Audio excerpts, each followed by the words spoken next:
할렐루야. 우리는 지금 5월 가정의 달을 맞이하고 있습니다. 오늘은 그 가운데 어버이 주일로 지키는 날인데, 하나님께서 오늘 예배에 참석하신 여러분들에게 특별한 은혜를 부어주셔서 우리의 지난날의 모습이, 또 우리의 지난날의 가정이 마치 메마른 광야와 같은 모습이었다면, 사랑이 마르고 은혜가 마르고 물질이 마르고 건강이 마른 그런 메마른 곳이었다면, 그곳에 하나님의 은혜의 생명수를 허락해 주셔서 여러분의 모든 가정이 우리 하나님의 은혜로 말미암아 물된 동산과 같은 은혜로 변화되는 그런 하나님께서 은혜를 베풀어 주시되, 특별히 우리 능력교회 어르신들에게는 하나님께서 시편 91편에 약속하신 말씀을 이루어 주시길 바랍니다. 우리 어르신들 시편 91편 15절 16절, 우리 65세 이상 어르신들 우리 한번 같이 읽도록 하겠습니다. 시작. 그가 내게 간구하리니 내가 그에게 응답하리라. 그들이 환난 당할 때에 내가 그와 함께하여 그를 건지고 영화롭게 하리라. 내가 그를 장수하게 함으로 그를 만족하게 하며 나의 구원을 그에게 보이리라 하시도다. 아멘. 우리 말씀을 읽은 우리 능력교회 모든 어르신 위에 우리 하나님께서 특별한 그의 약속을 이뤄주심으로 말미암아 여러분의 삶 가운데 주님의 기도의 응답의 역사가 나타나고, 여러분의 삶에 주님의 영화로움의 축복이 나타나고, 여러분의 하나님께서 주시는 건강과 장수의 은혜를 누리는 우리 복된 모든 능력교회 어르신들 되시기를 주님 이름으로 축원합니다. 우리 옆 사람과 함께 인사하면서 말씀 시작하겠습니다. 주의 사랑으로 사랑합니다. 은혜의 주인공이 됩시다. 5월 가정의 달을 맞아서 오늘은 특별히 여러분과 함께 성경 속의 한 가정의 이야기를 가지고 말씀을 나누고자 합니다. 성경 안에는 많은 가정들의 이야기가 있습니다. 맨 첫 번째 가정이 어떤 가정이었을까요? 아담의 가정이었죠. 이 아담의 가정에서부터 해가지고 노아의 가정, 또 아브라함 가정, 모세의 가정, 사무엘의 가정, 다윗의 가정 등 엄청나게 많이 있습니다. 나중에 제가 이 말씀을 좀 보다 보니까 성경 속에 특별히 가정을 주제로 수요 예배나 또는 우리 특별 기도회 때에 말씀을 나눠도 좋다고 생각할 정도로 성경 속에는 굉장히 많은 가정들의 이야기가 들어 있습니다. 그런데 놀랍게도 이 성경 속의 가정에 그 수많은 가정들의 이야기 가운데에 평탄한 가정들의 이야기는 하나도 나오지가 않습니다. 정말 아무렇지 않게 태어났다가 아무런 문제 없이 살다가 아무 문제 없이 주님에 안겼다, 주님 품에 안겼다는 이런 가정들의 이야기가 성경 속에 나와 있지를 않아요. 혹시 찾으면 저한테 말씀 좀 해주십시오. 저는 못 찾았습니다. 그래서 성경 속의 대부분의 이야기가, 가정들의 이야기가 뭐냐면, 문제를 만나가지고 그 문제 속에서 부둥켜 안고 뒹굴며 살아갔던 이야기가 성경 속 가정 이야기입니다. 그런데 그 문제를 만나서 뒹굴며 살았던 그 가정의 이야기 결론이 크게 두 가지로 나와요. 하나는 뭐냐? 그 문제 속에서 몸부림치다가 결국은 그 문제로 말미암아 우리 하나님 앞에 나아가 하나님의 은혜와 회복의 은혜를 누리고 결국은 주님의 축복 속에 인생을 마무리하는 그런 인생 이야기가 하나 있고, 다른 하나가 뭐냐면, 그럼에도 불구하고 그렇게 많은 고난과 그런 환란이 그 가정 속에 불어닥치는데도 불구하고 끝까지 하나님을 외면하고 끝까지 지 방법대로 살다가 버티다가 실패와 절망으로 떨어졌다. 이 두 가지의 이야기로 양상이 나눠지더라고요. 여러분, 사람이 지혜롭다라고 말하는 것은 무엇을 뜻하냐면, 남의 불행을 자신의 삶의 교훈으로 삼고 같은 실패를 반복하지 않으려는 반면교사, 이것이 바로 여러분 성경을 읽는 하나님의 사람으로서의 지혜라는 것을 기억해 주시기 바라는 것입니다. 저는 오늘 우리 능력교회 모든 성도님들의 삶 가운데 여러분의 문제를 만났을 때에 모든 풍랑을 잠잠케 하시는 이 전능하신 예수 그리스도 앞에 나와 우리의 모든 문제를 해결함을 받고 일평생 주님을 나의 구주로 섬기며 하나님의 은혜와 축복을 받는 우리 모든 능력교회 권속들 되시기를 주님 이름으로 축원하는 것입니다. 수많은 사람들이 행복을 원하기 때문에 결혼을 하고, 그래서 가정을 이루고, 그 안에서 행복을 추구하며 살아갑니다. 그런데 왜 대부분의 인생들이 이렇게 원치 않는 수많은 고난 속에 몸부림을 치며 살을까? 사람이 왜 원치 않는 고난을 겪는가? 이 질문이 생길 수가 있습니다. 사람이 왜 원치 않는 고난 속에 살아가는가? 이 질문에 대해서 오늘 본문에서 중요한 교훈을 우리에게 주시고 있습니다. 함께 룻기 1장 1절 2절 말씀, 룻기 1장 1절 2절 한번 같이 읽겠습니다. 시작. 사사들이 치리하던 때에 그 땅에 흉년이 드니라. 유다 베들레헴의 한 사람이 그의 아내와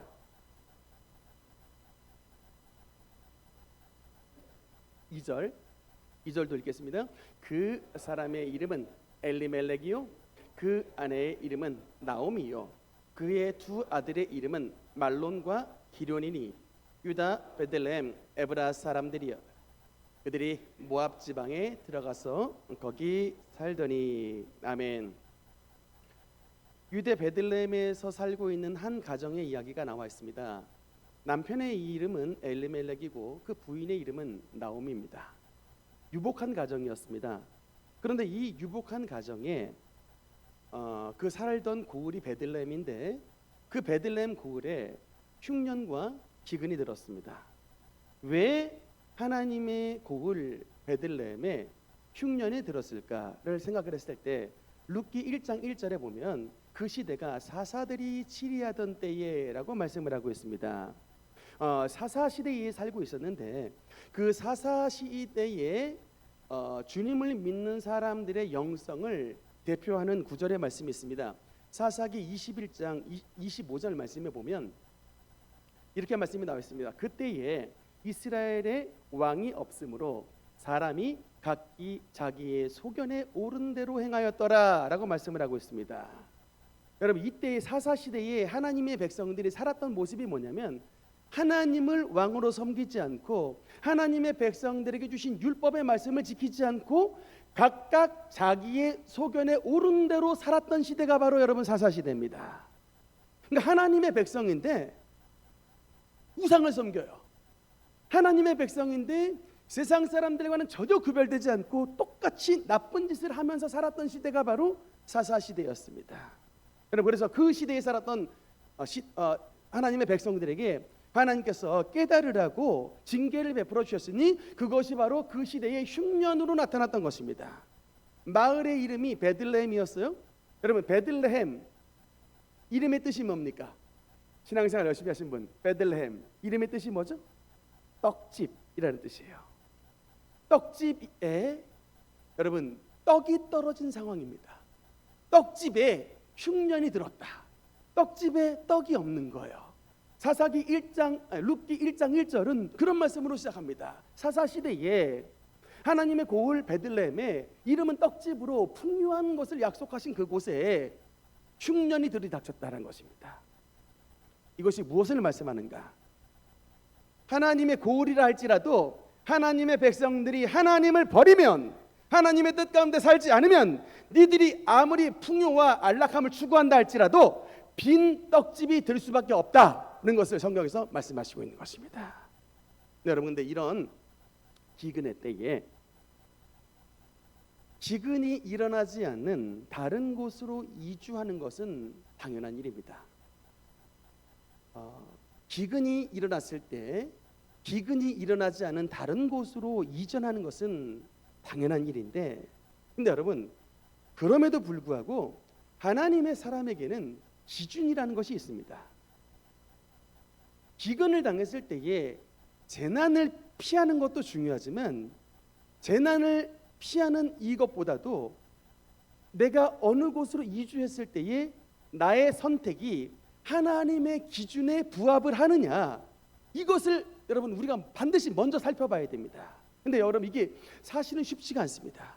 우리 인간은요, 살아가면서 선택의 연속입니다만 과연 내가 뭔가 중요한 것을 선택할 때에 하나님의 기준으로 선택을 하느냐의 문제에 있어서 결정이 쉽지가 않아요. 우리 신앙인들이 신앙생활 하지만 여러분, 결혼을 할 때도 그렇고 또 직장을 선택할 때도 그렇고 우리의 여러분 기준의 1번이 무엇가 돼야 됩니까? 결혼을 할 때에 사람을 만나고 또 우리가 직장을 선택할 때에 우리의 기준 뭔가를 직업을 선택하고 사람을 이렇게 가정을 꾸릴 때에 첫 번째 기준이 뭐여야 돼요? 당연히 하나님의 사람으로서 신앙이 여러분 기준이 1번이어야 되는데 우리의 대부분의 모습은 뭡니까? 신앙이 1번입니다 라고 말하지만 그 1번은 우리의 부호에 불과하죠. 대부분 진짜 기준이 뭐예요? 결혼할 때 돈이잖아요. 솔직히 신앙입니다 하지만 예수 잘 믿는 거 너무나 중요합니다 하지만 돈 없어 버리면 그냥 바로 리젝트하는 것이 바로 오늘날의 우리의 현실인데 또 뭐 돈 아니면 뭐 두 번째 원인은 내 또 감정이 중요하죠. 결혼할 때 신앙이 있건 말건 그냥 사랑에 그냥 확 불 붙어가지고 그냥 얼굴에 피 꽂혀버리면 막 이렇게 그냥 신앙 문제를 고려하지 않고 이렇게 선택하는 일들이 많이 벌어지는데 나오미의 가정도 모압 땅의 이주에 있어서 이곳으로 이전하는 것이 과연 하나님의 뜻인가? 라고 하는 하나님의 기준을 생각하지 않았다는 것입니다. 성경을 읽어보니까 이 중요한 때에 기근이 닥쳐가지고 뭔가 이주를 할 때에 나오미의 가정이 하나님께 기도했다라는 기록이 없어요. 여쭈어 보았다 라고 하는 말이 나오질 않아요. 그냥 인간적인 생각과 인간적인 계획으로 움직인 것입니다. 보안이 좀 농사가 잘 되는 것 같고 그 지방에 사는 사람들이 잘 사는 것 같으니까 그냥 내 생각과 상식선에서 움직였는데 그 모압 땅에서 어떤 결과를 맞이하게 됐느냐. 3절부터 5절까지 여러분 한번 말씀을 읽겠습니다. 시작.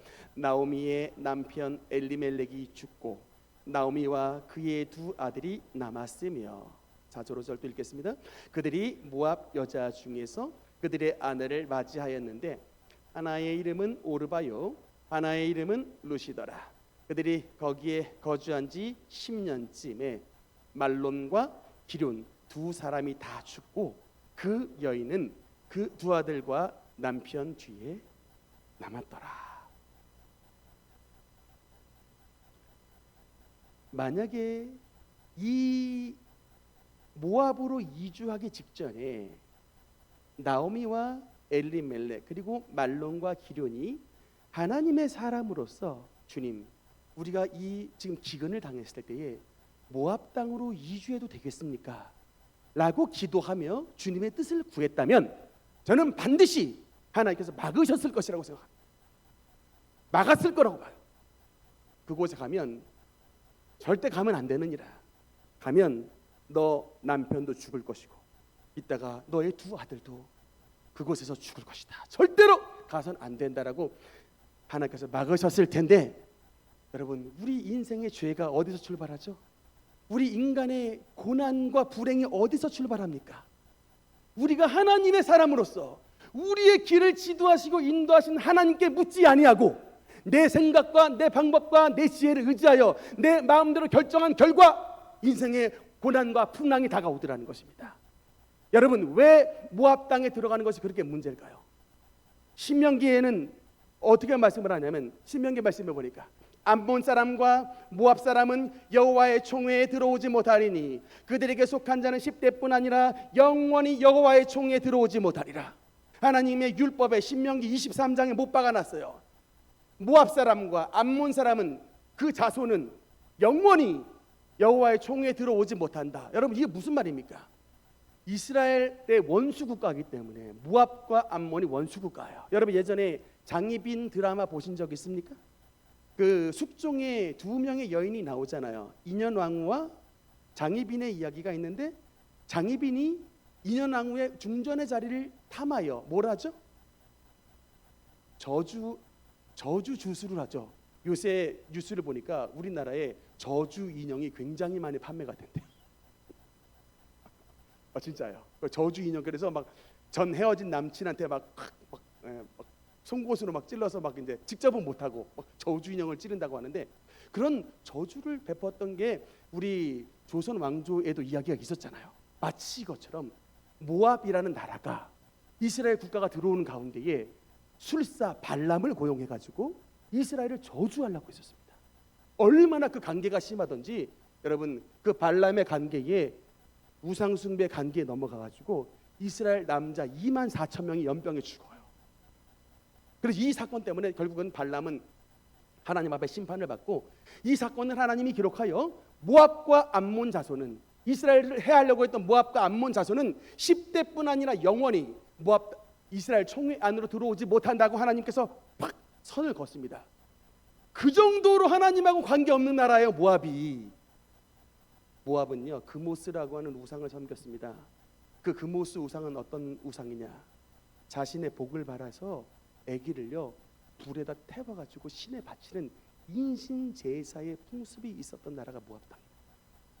그러니까 사람이요, 이게 복에 눈이 어두우면요 지 새끼도 바쳐버리는 이런 말도 안 되는 짓거리를 벌이는 거예요. 근데 그 본산지가 바로 모압인데, 하나님의 사람이, 하나님의 백성이 기근이 들었다고 그냥 물질과 풍요 쫓아서 신앙은 고려하지 않고 들어가는 거예요, 모압 땅으로.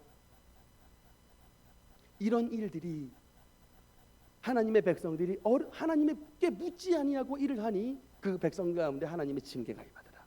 근데 여러분, 하나님께서 한 방에 폭풍우를 주시는 경우는 잘 없어요.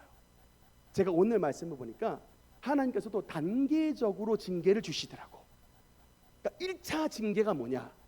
남편 엘리멜렉이 죽었어요. 먼저 남편 엘리멜렉이 먼저 죽었습니다. 그렇다면 이런 어려움을 당했을 때, 이런 고난을 당했을 때 크리스천은 어떻게 해야 돼요? 이런 고난의 현장에서 바로 아버지 앞에 엎드려 내가 하나님의 기준에 무엇이 어긋났습니까? 라고 물어봐야죠.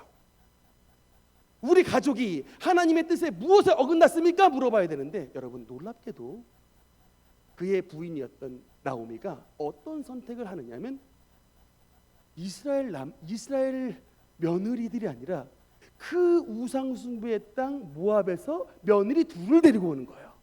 오르바와 룻이라고 하는 며느리 둘을 데리고 왔습니다. 이건 2차 징계예요. 하나님이 분명히 명했어요.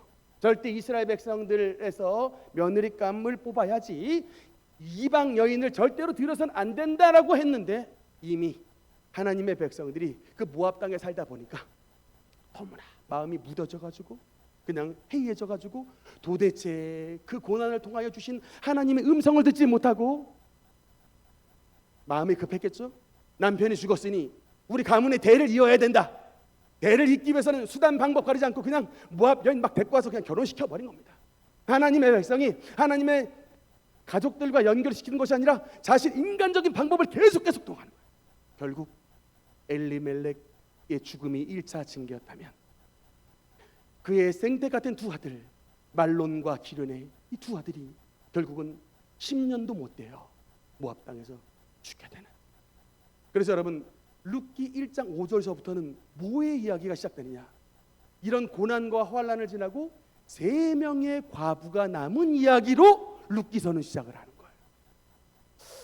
오늘날 과부를 돌싱이라 하기도 하더라고요. 어감이 많이 바뀌었습니다. 지금은 대한민국이 매우 좋은 나라가 돼서 남편 없이 홀로 사는 여인들도 사회복지 제도가 잘 돼 있어서 이게 뭐 여러 의료 보장이라든가 주거 지원이라든가 여러 가지들이 잘 돼 있습니다. 그리고 또 이게 뭐 희망 근로라든지 여러 가지 이게 그렇게 힘들지 않은 일들을 통해서 벌이를 할 수 있지만, 여러분 고대 중동 지방의 과부라고 하는 단어는 뭐냐면 세상에서 가장 불쌍한 사람이 바로 과부예요. 남편이 없다. 세상에서 가장 불쌍해. 왜냐하면 이때는 노동 위주의 사회였거든요. 그런데 남자들 노동하는 것으로서 이게 돈이 벌어지는 시대인데, 여자들은 노동도 못하고 연약하니까 경제 활동이 안 되는 겁니다. 그래서 과부들이 가장 불쌍한 위치에 있는데, 이 과부 셋이 모여서 지금 이제 시작된 이야기가 바로 룻기서의 말씀입니다. 그런데 여러분, 이 룻기서 1장에서 바로 짧게 이렇게 쭉 얘기를 했지만, 우리에게 주시고자 하는 핵심 말씀이 뭐냐? 세상에 나오미와 룻처럼 가장 비참한 데 떨어진 사람이 없다 할지라도 우리의 전능자 하나님을 붙잡고 나아가면 이런 정말 완전 밑바닥으로 떨어지고 남편 죽고 아들 죽고 아무것도 남은 것이 없는 이런 환경 가운데서도 하나님은 기어이 그 이름을 들어서 하나님의 나라를 세우시고 하나님은 기어이 그 가정을 들어서 성경의 룻이라고 하는 하나님의 나라를 대표하는 하나님의 나라의 가장 축복을 받는 하나님의 사람으로 만들어 주신다는 것입니다. 여러분, 신앙생활이 뭐예요? 절망 가운데 하나님을 붙잡는 것입니다. 아멘입니까? 신앙생활이 뭐예요? 절망 가운데 하나님을 붙잡는 거예요. 여러분, 왜 우리가 성경을 읽습니까? 우리가 왜 성경을 읽고 왜 교회에 나옵니까? 우리보다 훨씬 더 어려운 형편에 처해 있는 이 나오미와 여러분 이 룻, 이런 정말 과부만 남은 이런 가정 가운데서도 하나님이 함께 하시니까 결국은 들어 세우시다는 거예요. 할렐루야. 어떻게 여러분 이 은혜가 시작이 됐는가? 이 은혜의 시작점 보면요, 여러분 그 룻기 1장 14절 룻기 1장 8절의 말씀에 보니까 8절 9절 한번 읽겠습니다. 시작. 나오미가 두 여인에게 이르되 너희는 각각 너희 어머니의 집으로 돌아가라. 너희가 죽은 자들과 나를 선대한 것 같이 여호와께서 너희를 선대하시기를 원하며 여호와께서 너희에게 하사 각기 남편의 집에서 위로를 받게 하시기를 원하노라 하고 그들에게 입 맞추며 그들의 소리를 높이 울며. 아멘. 나오미의 두 명의 며느리가 있었습니다. 며느리 하나의 이름은 오르바고 나머지 하나의 이름은 룻인데, 여러분 아시다시피 오르바는 어떻게 했죠? 물론 제일 처음에 어머니를 따르려고 했으나 시어머니 나오미가 강권합니다. 나에게 아무것도 남은 것이 없고 나는 희망이 없으니까 너는 돌아가라 라고 강권했을 때 결국 오르바는 어머니를 떠나 돌아갔는데, 그런데 나머지 며느리였던 룻, 이 룻은 어떻게 했느냐? 오늘 말씀해 보니까 여러분 이렇게 써 있어요. 14절 말씀해 보니까 룻기 1장 14절 말씀해 보면 그들이 소리를 높여 다시 울더니 오르바는 그의 시어머니에게 입 맞추되, 작별의 키스란 거죠. 입 맞추되 룻은 그를 붙쫓았더라 라고 돼 있어요. 이게 붙쫓았다라는 게 원어로 보니까 이게 붙었다 이거예요. 접착제로 붙었다는 거예요. 그러니까 오르바는 떨어졌는데 룻은 그 시어머니를 완전히 그냥 시어머니와 그냥 붙었다, 접착이 돼버렸다라는 의미입니다. 여러분 질문이 생기죠. 어떻게 며느리 룻은 시어머니 나오미를 따라가며 시어머니 나오미에게 붙쫓았더라, 어떻게 접착이 될 수 있었을까? 오늘날의 대부분 그 며느리들은 특별히 먹지 않는 식물이 있다고 하죠. 시자 붙은 시금치. 네.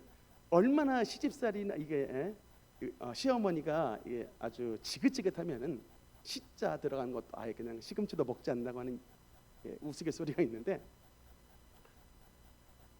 어떻게 며느리 룻은 이 나오미를 따라갈 수 있을까?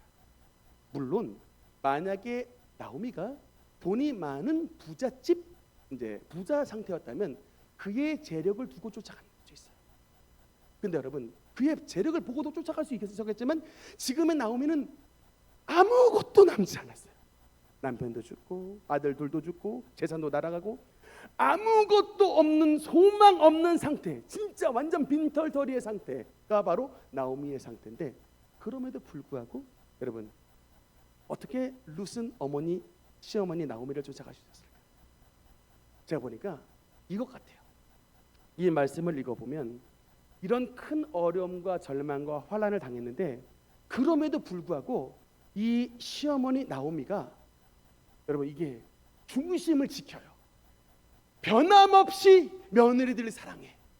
지금 여러분 만약에 여러분이 나오미의 입장이었다면 나오미를 지금 쫓아서 오르바와 룻이 같이 간다고 했을 때 어떻게 하겠습니까? 아무것도 안 남은 상태인데 당연히 나 곁에서 나 돌봐줘 라고 붙잡고 가죠. 근데 이 오르바와 룻에게 시어머니 나오미는 오지 말라고 거절합니다. 나는 아무것도 안 남았다. 나에겐 희망이 없다. 여러분, 이게 뭐예요? 지금 나오미는 이런 어려움과 환난과 고난을 당했던 환경 속에서도 여러분, 이 며느리들을 향한 이 중심과 이 사랑이 변치 않고 변함없이 사랑해줘요. 변함없이 아껴주는 거예요. 변함없이 그를 먼저 대우해줍니다. 너희 청산가부 같은 이 생태 같은 이 젊음을 어떻게 나에게 낭비하니? 돌아가라. 룻이 어머니의 뭘 바라봤느냐? 다른 모든 사람은 이런 고난과 어려움과 환난을 당했을 때 정신이 미쳐버리겠죠. 남편 잃어버렸을 때 정신 잃어버리고 자식 둘 보내면 완전히 제정신이 아니게 되는데, 그래서 괜히 며느리 탓할 수도 있고, 네가 센 여인이기 때문에, 니들이 센 여자이기 때문에 내 자식들이 먼저 갔다고 괜히 엄하게 이게 씌우는 일들이 벌어지잖아요. 우리 세상에는 그런 일들이 벌어지는데, 변함없이 고난과 환난 가운데서도 변함없이 며느리를 사랑하고 변함없이 며느리를 아끼는 이 중심에 하나님이 그와 함께 하신 것을 바라봤던 것입니다.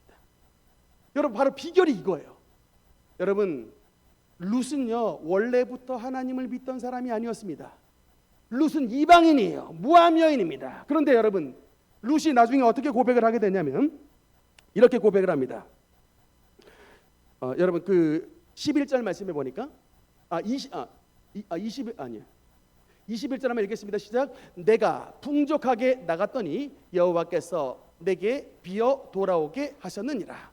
여호와께서 나를 징벌하셨고 전능자가 나를 괴롭게 하셨거늘 너희가 어찌 나를 나오미라 부르느냐 하시니라. 여러분, 이 어려움의 환경 가운데서 나오미가 하나님을 부르는 호칭이 바뀌질 않아요. 뭐라고 말합니까? 전능자, 엘샤다이. 이거예요. 여러분, 고난만 조금 당하면 여러분 입에서 제일 먼저 나오는 게 뭡니까? 하나님이 살아계시다면 이렇게 할 수 없어요 라고 말하잖아요. 대부분 하나님을 부정하고 보잖아요. 하나님 살아계신 건 맞나요? 라고 말하잖아요. 여러분, 근데 이런 고난과 어려움의 환경 가운데서도 끝까지 여러분, 나오미가 입술을 뭐라고 고백을 하느냐? 여호와가 나를 징벌하셨는데 그럼에도 불구하고 그 하나님은 엘샤다이, 전능하신 하나님이라는 거예요. 그에게는 불가능이 없다는 거예요. 여러분, 이 고백을 누가 했는지 아십니까? 창세기 17장 말씀해 보니까, 창세기 17장 1절 같이 한번 읽겠습니다. 시작. 아브라함이 99세에 여호와께서 아브라함에게 나타나서 그에게 이르시되 나는 전능한 하나님이라 너는 내 앞에 행하여 완전하라. 아브라함이 하나님을 엘샤다이, 전능자 하나님이라고 고백을 했는데, 이런 빈곤한 환경 가운데서 끝까지 여러분, 나오미는 내가 하나님 앞에 징벌을 받았지만 내가 하나님 앞에 돌아왔을 때 하나님은 빈손인 나를, 전능하신 엘샤다이가 나를 들어서 반드시 아브라함의 축복을 주실 것이다 라고 신앙의 고백을 했던 것입니다. 여러분, 우리의 신앙생활의 핵심은 뭐냐? 입술의 고백이에요.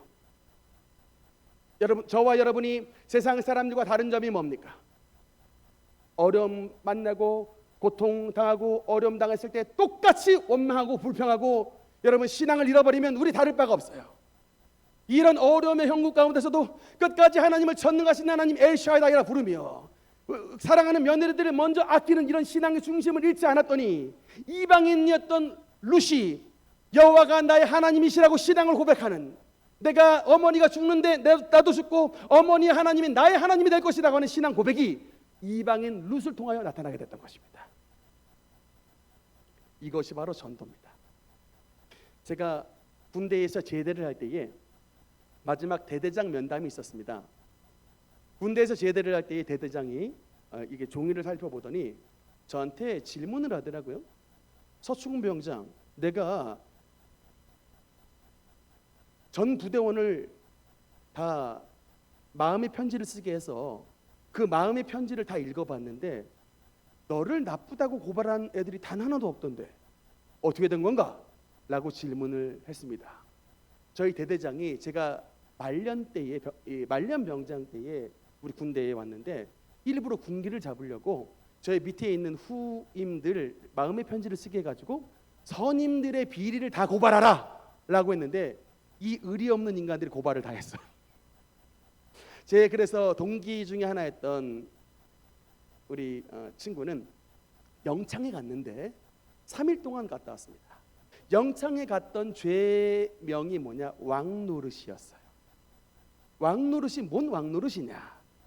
점호 시간에 다른 사람 다 청소하는데 저 박병장 혼자 텔레비전 앞에 앉아서 텔레비 봤습니다. 이거를 고발해가지고 대대장이 진짜 저녁 얼마 안 남았던 말년 병장을 보내더라고요. 영창에. 우리 입대는 같이 했는데 저녁은 며칠 차로 이렇게 전역을 했는데 이런 다 아마 밑에 애들이 찔렀는데 저한테는 이게 안 나왔나 봐요.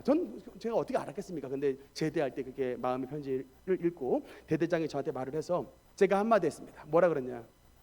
제가 군대에서 예수 그리스도의 군사로 살기를 다짐하여 군 생활을 했습니다 라고 우리 대대장님 눈을 딱 쳐다보면서 얘기를 했는데 좀 도전 받으라고 했는데 피식 웃어버리고 말더라고요.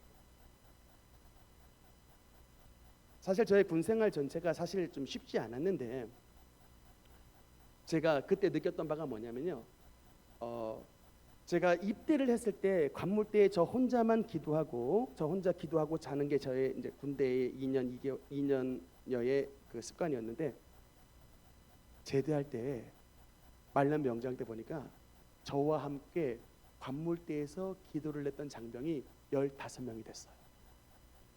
이게 제가 뭐 기도하고 자라고 말한 게 아닙니다. 걔들이 뭘 봤을까요? 저를 본 거예요. 자기들 같으면 그냥 막 갈굼당하고 고난당하고 괴롭힘 당했을 때 이 멘탈을 놔버릴 텐데 그냥 똑같이 욕하고 똑같이 그냥 후임 학대하고 하는데 안 그랬거든요. 전 정말 제 후임 애들도 사랑해줬고 제 보급품도 잘 받으면 제 밑에 애들한테 신발도 주고 제육복도 주고 계속해서 줬습니다. 그러니까 이렇게 주님의 사랑으로 잘 주셨더니 맨 마지막에 제가 제대할 때쯤에 저와 함께 관물대에서 기도했던 애가 15명이 되더라고요. 그러니까 제가 항상 그 생각을 가지고 살아요. 사람들이 옆에서 본다는 겁니다. 여러분의 직장 생활할 때 옆에서 여러분을 다 봐요. 진짜 예수쟁이로 사는가를 봅니다. 그리고 여러분이 진짜 어려움의 환경 가운데 욕심을 부릴 환경에 욕심 부리지 않고 화를 낼 환경인데 화내지 않고 참고 권면해주고 주님의 사랑으로 딱 안아줄 때 이것이 바로 빛의 아들의 삶인 겁니다. 이 삶을 나오미가 살았기 때문에 그 이방 여인 룻이 하나님의 여인으로 바뀌게 됐던 것이에요. 그래서 그 가정 가운데에 하나님의 놀라운 은혜와 축복이 나타나게 됐던 것입니다. 여러분, 이 이방 여인 룻을 통하여서 우리가 배워야 되는 그의 신앙심이 뭐냐? 그가 나오미를 붙잡았다라는 말씀이 나오는데 14절에 다시 한번 읽겠습니다. 14절. 네, 14절 말씀 한번 읽겠습니다. 시작. 그들이 소리를 높여 다시 울더니 오르바는 그의 어머니에게 입맞추되 룻은 그를 붙쫓았더라. 룻이 시어머니를 붙잡았다라고 하는 것은 두 가지 의미입니다. 나오미가 믿는 하나님을 나도 믿겠습니다 라고 하는 결심이자 동시에 나오미와 함께 일평생 그와 함께 가겠습니다 이 결심. 그의 마음속에 무엇이 있었을까? 효성이에요. 효심입니다. 여러분, 세상은요 은혜가 없어요. 은혜가 없는 곳이기 때문에 세상은 뭐로 움직이느냐? 이해관계로 움직여요. 모든 세상의 움직임은 이해관계예요. 나에게 이득이 되면 좋은 것이나 나에게 여러분 이득이 안 되고 손해가 되면 움직이지 않는 게 세상이에요. 그러나 여러분, 하나님의 사람은 이해관계로 움직이는 것이 아니라 하나님의 은혜로 움직이는 것입니다. 하나님이 무엇을 더 기뻐하실까를 먼저 보는 거예요. 룻이 하나님의 은혜를 받은 사람이라는 증거가 뭐예요? 아무것도 남지 않은 시어머니 나오미를 끝까지 함께 했다는 거예요. 이해관계로 생각했다면 당장 뭐 해야 돼요? 버려야죠. 당장 버려야죠. 내 살 길 찾아가야죠. 친정 들어가야죠. 근데 여러분 딱 보면 뭐예요? 지금 내가 만약에 이 시어머니를 놔버리는 순간 시어머니 나오면 뭐만 남습니까? 아무도 안 남는, 아무도 광야에 혼자 남는 인생이 되는 거예요. 하나님의 은혜가 함께하니까 시어머니 나오미가 이해관계로 보이지 않고 은혜의 눈으로 보여. 그를 내가 돌봐야겠다. 선택하는 은혜가 이 룻에게 부어졌던 것입니다. 여러분 누가 신앙생활에 승리하느냐? 하나님의 은혜를 받은 사람이에요. 하나님의 은혜가 우리에게 넘쳐나면 이해관계로 세상을 바라보는 것이 아니라 주님의 눈으로 주님의 은혜로 세상을 바라보는 것입니다. 그리고 저 사람이 입장에서 쓰게 되는 거예요. 그리고 긍휼하심으로 바라보게 됩니다. 그리고 며느리로서 마땅히 행해야 되는 시어머니를 섬기는 효도의 덕을 행하는 사람이 되게 되는 것입니다. 신앙생활은 어렵습니다. 그래서 여러분 오늘 또 주님 앞에 나와 말씀을 듣고 기도하는 거예요. 기도가 뭡니까? 말씀이 뭐예요? 하나님의 말씀을 들음으로 하나님의 말씀을 내 삶의 양식으로 들어오는 것입니다. 기도가 뭡니까? 기도를 통하여 하나님의 능력이 부어지는 거예요. 나만 아는 이런 욕심쟁이가 어떻게 남을 생각할 수 있습니까? 평생 나 위주로 살았던 우리가 어떻게 주님의 사랑을 증거할 수 있습니까? 그래서 기도하는 거예요. 그 기도를 통하여 하나님의 능력이 공급됨으로 말미암아 사랑할 수 없는 사람을 사랑하고 이해관계로 바라보는 것이 아니라 하나님의 법으로 바라보는 것, 그것이 바로 여러분 하나님의 사랑으로서 부어지는 특권이요 하나님의 빛의 자녀의 삶의 양상인 것입니다. 이 일을 감행했더니 여러분 누가 기다리고 있었느냐? 베들레헴 땅에 도착했더니 일을 했더니 누가 기다리고 있었냐? 룻기 2장 1절 말씀입니다. 룻기 2장 1절 말씀. 우리 한번 같이 읽겠습니다. 시작. 나오미의 남편 엘리멜렉의 친족으로서 유력한 자가 있으니 그의 이름은 보아스더라. 성경에 어지간하면 유력한이란 단어를 카보드란 단어인데 잘 쓰질 않습니다. 유력한이란 단어는 일단 첫째 부자예요. 두 번째는 용사, 강한 용사 때도 유력한 단어를 씁니다. 그래서 굉장히 강한 군대처럼 강력한 집안이자 동시에 많은 물질도 가지고 있고 또한 성품도 굉장히 좋아. 이런 보아스가 베들레헴 고을에 기다리고 있었다는 거예요. 여러분 오늘 담대하게 여러분께 말씀드립니다. 우리의 살다 보면은 자살 충동 많이 느끼는 분들 있죠. 우울증에 빠지다 보면 사람이 자살 충동을 느끼는데 여러분 자살은 죄예요. 자살이 왜 죄냐? 그거는요 하나님을 향한 믿음의 파산 신청이에요. 자살을 감행한다 라고 하는 건 내가 하나님을 향한 나의 믿음이 뱅크럽시 됐다는 거예요. 아무것도 없습니다를 고백하는 거예요. 그래서 자살하죠. 시로라기 같은 한 줄기의 희망만 하나님께 걸어두어 자살하지 않습니다. 나오미 봐봐요. 과부 셋만 남은 이런 현실 속에 그럼에도 불구하고 베들레헴으로 가잖아요. 얼마나 여러분 슬펐으면 나를 나오미, 이름이 기쁨이란 뜻인데 내 이름을 나오미 기쁨이라 부르지 말고 나를 마라, 쓴물, 쓴쑥, 이름을 좀 나오미 말고 마라로 불러주세요라고 말할 정도로 그렇게 고향 땅으로 돌아왔습니다. 그런데 돌아왔잖아요. 이게 차이라니까요. 여러분 신앙생활의 차이가 뭔지 아십니까? 절망의 자리에 그냥 앉아 있느냐, 그럼에도 불구하고 도무지 믿겨지지 않지만 도무지 좋아질 것 같지 않지만 그럼에도 불구하고 시로라기 자락 하나 붙잡고 교회 나오는 거, 이게 여러분 신앙생활의 가장 결정적 차이예요. 하나님을 한 자락이라도 믿으면요 주님 앞에 두 손 모으고요 기도합니다. 그리고 그 주님이 거하시는 성전에 나와서 기도하는 것입니다. 여기서 위대한 주님의 여정이 시작되는 거예요. 참 이 룻기서 전체 이야기는 여러분 헤세드예요. 헤세드. 여러분 헤세드라는 단어가 원어로 인애라는 단어인데 룻기서 3장 말씀에 보면 한 번만 더 눌러주세요. 한 번 더. 룻기 3장 말씀에 보면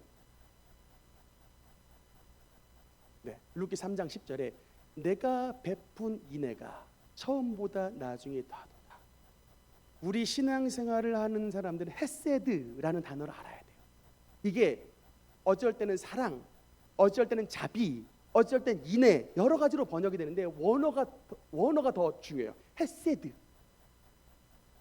이 헤세드라는 사랑이 이 의미가 뭐냐면, 이 룻도 마찬가지고요, 보아스도 마찬가지로 다 인애 헤세드의 사랑이에요. 즉 자신의 이득을 계산하지 않고 자신의 입장에서 바라보지 않고 남에게 베푼 절대적인 사랑, 그것이 바로 여러분 헤세드예요.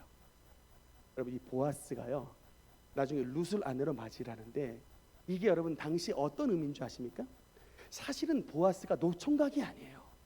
보아스는 대부분 학자들이 말하면 결혼을 한 유부남이라고 얘기를 해요. 그런데 이 당시의 친족에게는 계대 혼인법이 있어가지고, 이렇게 그냥 과부가 된 사람이 있으면 그와 결혼을 해줘가지고 자식을 낳게 해줍니다. 근데 여러분, 이래서 자식을 낳잖아요. 그럼 보아스의 입장에서 자식을 낳으면 이 애는 내 자식이 아니에요. 내가 평생 성인이 될 때까지 양육을 해야 돼. 양육비를 다 대줍니다. 그런데 여러분, 이 아들은 사실은 보아스가 낳았지만 보아스의 아들이 아니고 말론과 여러분 룻의 아들이에요. 근데 그것을 다 돈을 지불해야 되는 거예요. 그래서 성경에 보면 아무개라고 나온 사람은 이 일을 하기 싫기 때문에 거절해버려서 안 했어요. 근데 보아스는 이것을 해줬어요. 이것이 바로 계산하지 않은 절대적 사랑, 하나님의 사랑, 십자가의 사랑, 이것이 바로 그 인애의 단어예요. 하나님께서 여러분, 누가 이런 보아스의 은혜를 누구에게 베풀어 주시느냐? 룻처럼 그의 삶 가운데 하나님의 인애와 헤세드의 삶을 살아가는 자에게 하나님께서 변함없는 은혜와 은총을 베풀어 주신다고 성경은 말씀하시고 있는 것입니다. 효도에 관한 간증 말씀 한 가지 나누고 싶습니다. 그 탤런트 이성미 집사님 잘 아시죠? 이분의 간증인데, 하루는 이제 이성미 집사님이 이제 건강검진 티켓이 나와가지고 그것을 아버지께 드렸는데, 이제 그 당시에 이성미 집사님의 가장 간곡한 기도의 제목이 뭐냐면, 우리 아버지 예수 믿었으면 좋겠어요. 오늘 나오신 성도들 가운데 여러분은 예수님을 믿지만 부모님은 예수님을 안 믿는 분들 계시죠? 근데 이성미 집사님의 상황도 똑같았습니다. 맨날 교회 가서 아버지 예수 믿게 해달라고 계속해서 기도를 하는 상황이었는데, 그 무렵에 건강검진을 했는데 갑자기 가까이 지내는 그 의사 선생님께 연락이 왔답니다. 성미야, 놀라지 마. 너 아버지 건강검진을 했는데 결과를 보니까 아버지가 많이 안 좋으시네. 그 얘기를 듣고 가슴이 철렁해서 알고 보니까 백혈병 진단이 나왔다는 거예요. 백혈병 걸렸다는 얘기를 듣고 교회 가서 이성미 집사님이 기도를 하는데, 하나님이 그렇게 원망이 되더랍니다. 그렇게 원망이 돼가지고, 아버지 이러다가 돌아가시면 예수 안 믿고 가시는 건데 하나님 그동안 그럼 제가 기도한 게 도대체 뭐가 됩니까? 라고 하나님 앞에 막 바닥을 긁으면서 울면서 원망의 기도를 드렸는데, 어느 날 그 가운데에 아버지께 전화가 왔다. 딱 받았는데, 성미야, 경상도 사람은 이게 끝자락을 부르나 봐요. 성미라 부르죠. 미야 이렇게. 미야, 나 오늘 교회 간다. 이게 너무나 깜짝 놀래가지고 아버지가 갑자기 교회 가신다고 하니까 이게 어떻게 된 거 했더니, 어느 날 아버지가 영꿈을 꾸셨어요. 영꿈을 꿨는데 이런 말씀을 하시더랍니다. 꿈에 하얀 옷을 입은 사람이 나왔는데 자기가 보니까 꼭 예수님 같아. 하도 예수님 믿으라고 하니까 예수님에 대해서 이제 들은 바가 있는데, 예수님이 꼭 예수님 같은 분이 나왔는데, 예수님이 머리를 이렇게 다 뒤로 하니까 예수님에게서 물방울이 톡톡 떨어지대요. 자기 이마에. 자기 이마에 물방울이 똑똑 떨어지는데 그것을 자꾸 이렇게 피하려고 그랬다. 물방울을 피하려고 그러는데 누군가가 이 상황에서 딱 말을 해주기를, 아버님 움직이지 마세요. 그 물방울을 피하고 그 물방울을 맞지 않으면 아버님 돌아가십니다 라고 누가 얘기해 주대요. 그래가지고 그 예수님의 머리에서 탁 떨어지는 그 물방울을 막 맞고 있는데, 그 순간 이제 맞고 탁 일어나려고 하는데 주위에서 꼭 예수님 같은 분이 머리를 탁 붙잡고 이렇게 탁 들어주시더라. 꿈에 이게 푹 분명히 꿈인지 생신지 모르게끔 이런 참 영꿈을 꾸고 나서 어떤 느낌 받았냐면, 야, 정말 우리 딸내미 성미가 말한 그 예수님이 나를 붙잡고 있구나라고 하는 것을 느끼면서 정말 우리 주님 앞에 감사를 드리게 됐답니다. 그래서 이제 그렇게 해서 교회를 가게 됐는데, 이제 이 질병 때문에 나중에 이제 아버지께서 질병의 문제로 말미암아 교회에 오시게 됐는데, 병원에서 제일 처음에 뭐라고 말씀을 했느냐, 백혈병 때문에 한 1년 정도 살고 돌아가십니다 라고 했는데, 얼마나 이성미 집사님이 아버지를 위해서 열심히 기도했든지 1년 살한 게 아니라 11년을 살고 돌아가셨답니다. 그래서 생명도 우리 하나님의 손에 달려있다. 생명을 연장하는 것도 우리 주님의 손에 달려있다. 의사는 상식을 말하는 사람이지만, 의사는 통계를 말하는 사람이지만, 하나님은 상식과 통계를 뛰어넘는 전능하신 엘샤다이 하나님이시다. 여러분, 오늘 어버이 주를 맞아서 우리 부모님께 드릴 최고의 선물이 뭡니까? 물론 용돈도 드리셔야 돼요. 또 부모님 안부도 잘 물으셔야 됩니다. 그러나 아직 예수님을 모르는 우리 부모님께 저와 여러분이 드려야 되는 최고의 선물은 바로 우리 주 예수 그리스도를 만나게 하는 것입니다. 최고의 선물이요, 최고의 은혜요, 최고의 축복인 것을 믿으시기 바라는 것입니다. 오늘 말씀을 통해서 우리가 하나님의 뜻에 벗어나게 살았던 우리의 지난날을 주님 앞에 온전히 회개하고, 나오미처럼 룻처럼 하나님 앞에서 우리의 모든 신실한 신앙으로 헤세드로 승리하시는 저와 여러분 되시기를 주님 이름으로 축원합니다. 기도하시겠습니다.